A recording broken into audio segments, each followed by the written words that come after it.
Bonjour, alors comment allez-vous? Bien, j'espère. Donc aujourd'hui, je vais parler de... ma vidéo s'adresse à ceux qui n'ont pas de travail parce que ils ont quitté le système scolaire assez tôt. Du coup, se retrouvent sans qualification. Et, euh, et cette catégorie de personnes, il y en a tellement. Il y en a tellement. Donc, ma vidéo s'adresse à vous. Donc, si vous êtes dans ce cas, suivez cette vidéo jusqu'à la fin et partagez. Partagez parce que ça va vous aider et ça va aider d'autres personnes.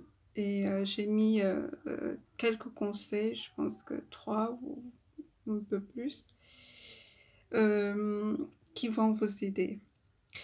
Donc, si tu es sans qualification et que si tu es un demandeur d'emploi sans qualification, je t'invite à t'adresser à des organismes comme l'AFPA, le GRETA, le CNAM,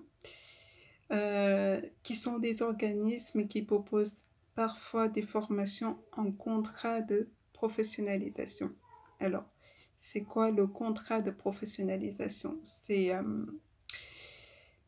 un contrat où, un contrat qui alterne des périodes en entreprise et des périodes dans un centre de formation.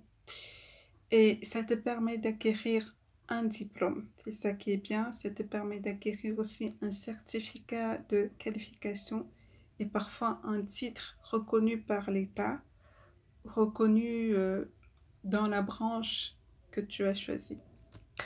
Donc, le contrat de professionnalisation s'adresse aux personnes ayant entre 16 et 25 ans, mais aussi aux demandeurs d'emploi de plus de 26 ans.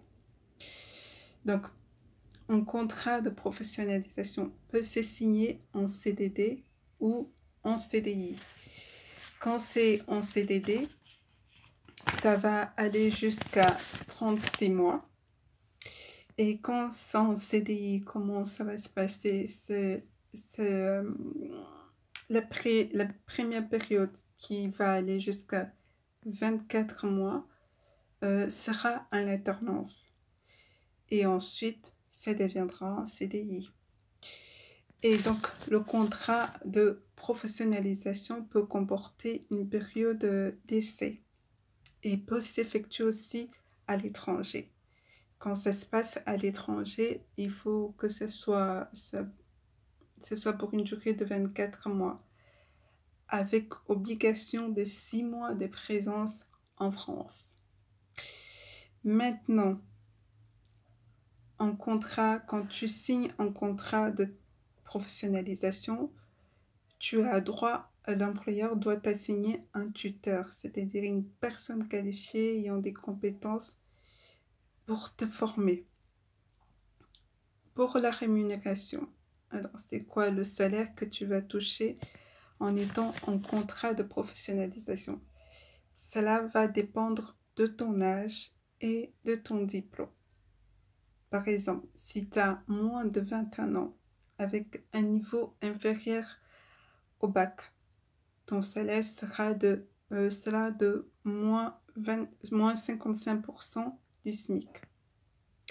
Et si tu as euh, plus du bac, plus que le bac, tu toucheras 65% du SMIC. Maintenant, si tu as entre 21 ans et 25 ans et un niveau inférieur au bac, ton salaire sera de moins de 70% du SMIC. Et si tu es au-dessus du bac, tu toucheras moins de 80% du SMIC. La dernière catégorie concerne ceux qui ont 26 ans et plus. Pour eux, ça peut aller jusqu'à moins 85% du SMIC ou le SMIC complet. Voilà. Maintenant, imaginons aujourd'hui tu trouves un contrat de professionnalisation et que tu as un entretien d'embauche. Arrivé à l'entretien d'embauche, ton patron te demande, ton futur patron te demande pourquoi devrais-je te recruter? C'est souvent des questions comme ça qui sont posées lors de l'entretien d'embauche. Donc, tu peux lui sortir ces avantages-là. Tu peux lui dire, si vous m'embauchez en contrat de professionnalisation, l'État vous versera une aide forfaitaire, une indemnité forfaitaire à l'embauche qui est de 2 000 € et vous serez exonéré des charges patronales de sécurité sociale. De plus, vous n'aurez pas d'indemnité de fin de contrat à me payer. Et si vous avez 45 ans et plus, vous pouvez rajouter cet avantage à votre employeur, lui dire que non seulement il va toucher l'indemnité forfaitaire à l'embauche, mais en plus, l'État lui versera une aide de 2 000 € parce qu'il a embauché une personne de 45 ans et plus. Maintenant, si tu as moins de 21 ans, tu peux rajouter, tu peux dire à ton employeur, voilà, vous me payerez que 55% du SMIC ou 65%. Ça dépendra de ta situation. Alors, pourquoi je demande de parler de ça? Parce qu'un jour, j'ai passé un entretien. J'ai eu un entretien d'embauche. Et au début, le patron me critiquait. C'était des pics comme ça qui me lançaient. Mais dès que je lui ai sorti un avantage financier que j'avais pour son entreprise, tout a changé. Tout a changé. C'était la porte ouverte pour moi, pour ce poste, le poste auquel j'avais postulé. C'était la porte ouverte pour moi. Donc, vous voyez, c'est important. Vous pouvez utiliser cet avantage-là, cet argument-là. Ça peut jouer sur votre recrutement. Donc, pour vous qualifier, il y a aussi le contrat, il y a non seulement le contrat de professionnalisation dont je viens vous parler, il y a aussi le contrat d'apprentissage. En gros, c'est quoi le contrat d'apprentissage? C'est à peu près comme le contrat de professionnalisation, mais ça concerne les jeunes.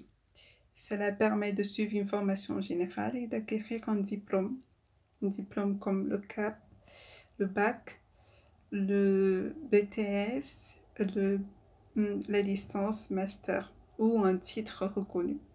Donc, le contrat d'apprentissage se passe en centre de formation et aussi chez l'employeur. Et ça peut être un CDD ou un CDI, comme le contrat de professionnalisation. Donc, ça concerne les jeunes de 16 à 29 ans. Pour les personnes handicapées, c'est plus de 29 ans. Ça n'a pas de limite d'âge pour eux. Maintenant, ça peut aussi concerner les jeunes, parfois des jeunes de moins de 16 ans. Parfois, ça dépend de la situation du jeune. Maintenant, pour le salaire, pour la rémunération, si tu es un jeune de moins de 18 ans et que tu es en première année, ton salaire sera de 25% du SMIC. Pour ceux qui sont en deuxième année, c'est 39% du SMIC. Pour la troisième année, c'est équivaut à 55% du SMIC. Pour les jeunes de 18 à 20 ans, en première année, qui sont en première année, ce sera 43% du SMIC. Et pour la deuxième année, c'est 51% du SMIC. Et la troisième année, c'est 67% du SMIC. Pour les apprentis de 21 à 25 ans, qui sont en première année, c'est 53% du SMIC. En deuxième année, c'est 61% du SMIC. Et la troisième année, c'est 78% du SMIC. Maintenant, pour ceux qui ont 26 ans et plus. C'est 100% du SMIC.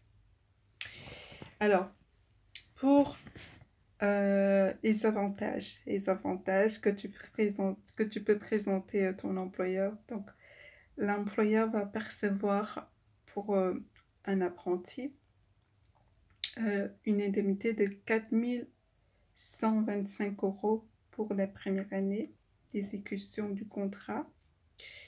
Ensuite, ça passe à 2 000 € pour la deuxième année. Et la troisième année, c'est 1 200 €. C'est très avantageux pour les jeunes. Ce serait bien que de telles opportunités existent aussi, pour tels avantages existent aussi pour les demandeurs d'emploi. Je pense que ça réduirait énormément le nombre de demandeurs d'emploi en France. Donc, les autres avantages pour l'employeur, c'est quoi? C'est le crédit d'impôt à l'apprentissage de 1 600 € et 2 200 € pour un apprenti handicapé. C'est aussi une aide, enfin l'exonération des cotisations patronales pour les employeurs de 11 salariés et plus. C'est aussi, pour eux, il n'y a pas de versement d'indemnité de fin de contrat. Voilà, quelques avantages pour l'employeur qui peuvent jouer lors de ton recrutement. Donc, si tu es intéressé par un contrat d'apprentissage, je t'invite à t'orienter vers les secteurs comme le commerce, l'industrie, les entreprises temporaires, les associations, les collectivités. Il y a pas mal d'offres qui existent là-bas pour les contrats qui existent chez eux pour les contrats d'apprentissage. Donc, autre sujet, je vois souvent des jeunes qui sont en difficulté scolaire, qui se tournent vers des entreprises comme Franprix, Lida Price pour effectuer des stages et sans être payés. Bien qu'on use de la force là-bas, mais quand même ils y vont. Alors qu'à côté, il y a le service civique qui les ouvre les portes à pas mal de secteurs d'activité, tout en étant payé. Par exemple, si tu fais le service civique, tu peux accéder au secteur de la culture, les loisirs, le développement international, l'action humanitaire, l'éducation, l'environnement, l'intervention d'urgence, intervention d'urgence en cas de crise, la mémoire et citoyenneté, la santé, la solidarité, le sport. Ça t'ouvre la porte à tous ces secteurs-là, tout en étant payé. Et non seulement tu es indemnisé, mais en plus, il n'y a pas de condition de diplôme. Il n'y a pas de condition de diplôme. Donc, c'est une grande porte ouverte pour toi pour apprendre un métier et devenir quelqu'un dans la vie. Et donc, ça concerne les jeunes de 16 à 25 ans. Si tu choisis par exemple d'accéder de faire le service civique dans le secteur associatif, ça va t'ouvrir les portes à pas mal de métiers qui ne nécessitent pas forcément d'avoir un haut niveau d'études. Je prends par exemple le métier d'assistant social. Je pense qu'il faut un niveau bac pour faire la formation d'assistant social. Si tu as ton bac, c'est bon. Même le métier de médiateur, de chargé d'accompagnement social et professionnel, qui est aussi c'est aussi le métier de conseiller en emploi. Je pense qu'avec ces métiers-là, pour faire la formation, il te faut ton bac. Ton bac, il faut avoir ton bac. Et voilà. quelques conseils que j'avais à vous donner qui vont vous aider à vous qualifier. Donc, si tu as ton enfant qui veut découvrir le monde du travail, ne la voit pas forcément Franprix et Leader Press, où on va l'utiliser sans qu'il soit payé. Il y a le service civique qui est, qui est là pour eux. Il y a le contrat d'apprentissage, le contrat de professionnalisation. Donc, choisis ces opportunités. Voilà, c'est ce que j'avais à dire. Si cette vidéo t'a aidé, n'hésite pas à partager autour de toi pour aider d'autres personnes. Voilà, je vous souhaite de passer une bonne soirée et à bientôt. Je reviendrai, si Dieu permet, sur les opportunités que l'État offre aux demandeurs d'emploi. Je citerai quelques opportunités, pas tous. Et ça peut vous aider. Voilà, à bientôt, au revoir.